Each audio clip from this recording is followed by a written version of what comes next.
Hello friends, welcome to learn services. This is Ram Soni. आज हम discuss करेंगे एक बहुत ही इंपॉर्टेंट टॉपिक के बारे में। कुंभ मेला हरिद्वार में 2021 का जो कुंभ मेला है हरिद्वार में ऑलरेडी चल रहा है।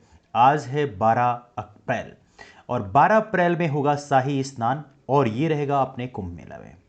वेल राइट नाउ ये एक बड़ा क्वेश्चन मार्क है। बहुत बड़ी गैदरिंग, लाखों की संख्या में यहाँ पे भीड़ एकत्र होती है शाही स्नान के लिए। यदि आप देखें तो यहाँ पर एक बहुत ही मनोरम दृश्य है। आप देख सकते हैं, look at the amazing place over here. तो आप जानते हैं ये एक बहुत ही महत्वपूर्ण प्लेस है हरिद्वार में, और जहाँ पर कुंभ मेला आयोजित किया जाता है, जहाँ पर लाखों की संख्या में लोग यहाँ पर आते हैं।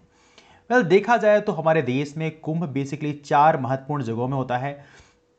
एक तो गोदावरी नदी किनारे जो कि नासिक में होता है, दूसरा देखा जाए तो शिप्रा नदी किनारे जो कि उज्जैन में होता है, तीसरा देखा जाए तो हरिद्वार में जो कि गंगा नदी किनारे होता है, और सबसे इंपॉर्टेंट है गंगा यमुना और सरस्वती के संगम में प्रयाग में, मतलब इलाहाबाद में ये एक कुंभ होता है। तो कुल मिला के 4 जगह हैं जहां पर कुंभ आयोजित किया जाता है। लेकिन सबसे इंपॉर्टेंट है यहाँ पे 4 डिफरेंट सिटीज में तो होता है, लेकिन यहाँ पे इसके साथ में सोशल कल्चरल एक्टिविटीज भी होती हैं। वेल राइट नो, अच्छी बात है। ये एक बहुत ही महत्वपूर्ण ऑस्पिशियस डे है। लोग कुंभ मेला में जाते हैं, वहाँ पर पार्टिसिपेट करते हैं, शाही स्नान में वो पार्टिसिपेट करते हैं। लेकिन यहाँ पे एक बड़ा कंसर्न ये है कि कोविड के चलते, कोरोना के चलते इस समय कोविड के केसेस बहुत तेजी से आगे बढ़ रहे हैं। ये आप लोग ऑलरेडी जानते हैं। राइट नो, इसके चलते बहुत सारी जगहों में लॉकडाउन लगाया जा चुका है, और इस लॉकडाउन के कारण आम जनमानस की जो लाइफ है काफ़ी प्रभावित हुई है। इवन यदि आप मध्य प्रदेश की बात करें तो मध्य प्रदेश पीएससी का एग्जाम पोस्टपोन कर दिया गया राज्य सरकार के द्वारा।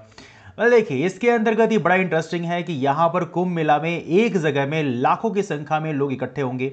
वहां से कोरोना के केसेस कितने बढ़ेंगे ये आप समझ सकते हैं। लेकिन एमपीपीएससी का एग्जाम जो है, जिसमें लाखों की संख्या में लोग पार्टिसिपेट जरूर करते हैं, लेकिन किसी एक जगह में इतनी मात्रा में लोग इकट्ठे नहीं होते। लेकिन तब भी एमपीपीएससी एग्जाम जो है स्टेट गवर्नमेंट ने पोस्टपोन कर दिया।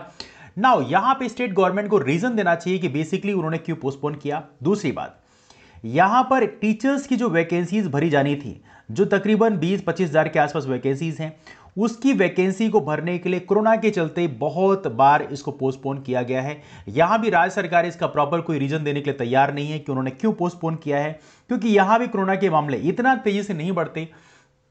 यदि वेस्ट बंगाल जैसे राज्यों में इलेक्शन हो सकता है और वहां पे लाखों की संख्या में लोग इकट्ठे हो सकते हैं, और वहां पे यदि आप बोल रहे हो कि वहां पे लॉकडाउन नहीं होना चाहिए, तो क्यों ऐसा है कि मध्य प्रदेश में ही लॉकडाउन होना चाहिए?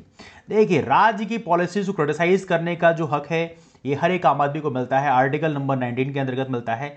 यहां पर हम कोई द्वेष भावना या कोई भी गलत चीज क्रिएट करने की कोशिश नहीं कर रहे हैं। यहां पे सिर्फ आपसे एक उत्तर मांगना चाहते हैं कि जहां जहां इलेक्शन होते हैं वहां पर लॉकडाउन नहीं लगता है, लेकिन जहां पर इलेक्शन नहीं है, जहां पर राज्य सरकार के कंधों में एक रिस्पॉन्सिबिलिटी होती है।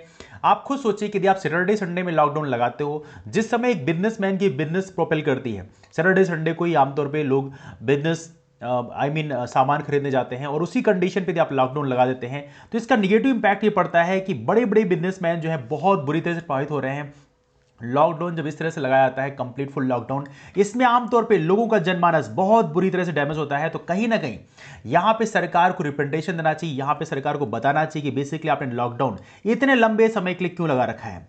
यदि हमारे देश में इलेक्शन हो सकता है, यदि हमारे देश में ऐसे महत्वपूर्ण प्रेस्टिजियस एक प्रकार से प्रोग्राम हो सकते हैं, तो क्यों हमारे देश में आम जनमानस यदि थोड़ा सा प्रिकॉशन रखता है, मास्क लगा सकता है, तो क्यों ये चीजें कंटिन्यूअस नहीं चल सकती? यदि आप बार बार इस तरह से लॉकडाउन चलाएंगे विदाउट एनी सेंस, तो ये कहीं ना कहीं हमारे देश की इकोनॉमी को भी प्रभावित करेगा। हमारे देश में स्पेशली सूक्ष्म, लघु और मध्यम उद्यम जो हैं, छोटे छोटे जो उद्योग हैं, छोटी छोटी दुकानें हैं, वो बहुत बुरी तरह से प्रभावित होंगी। आपने देखा है अभी हाल ही में कोरोना के चलते बड़े बड़े बिजनेसमैन, उनको लाखों करोड़ रुपए का मुनाफा हुआ, वो बड़े बिजनेसमैन बन गए। लेकिन जो हमारे छोटे छोटे उद्योगपति हैं वो इतना पीछे चले गए कि उनकी जो सेविंग थी वो भी खत्म हो चुकी है। तो कहीं ना कहीं मैं राज्य सरकार को यहां पर सीधा डायरेक्शन देना चाहूंगा। एवनली आप लोग भी वीडियो अभी दिख शेयर करें, जिससे राज्य सरकार को इंफॉर्मेशन मिल पाए कि वो लॉकडाउन लगाने का जो कंटिन्यूअस इनका प्रोसेस है उसको बंद करें। इस तरह से लॉकडाउन कतई ना लगाएं, क्योंकि इससे हमारी अर्थव्यवस्था, स्पेशली हमारे यहाँ जो छोटे उद्यम हैं, उनके लोग बहुत बुरी तरह से प्रभावित होते हैं। हालांकि आई एम श्योर कि आपको उससे कोई फर्क नहीं पड़ता, लेकिन मैं आपको कहूंगा यदि लंबे समय तक लॉकडाउन लगता है तो डेफिनेटली हमारी अर्थव्यवस्था को बहुत बुरी तरह से डैमेज करेगा। डिस्कशन को मैं इस वाइंड अप करता हूं। आप सभी लोग आए, आपने मेरी बातें ध्यान सुनी, इसके लिए थैंक्स सो मच। मिलते फिर अगले वीडियो में, तब तक के लिए bye bye, take care, thanks so much.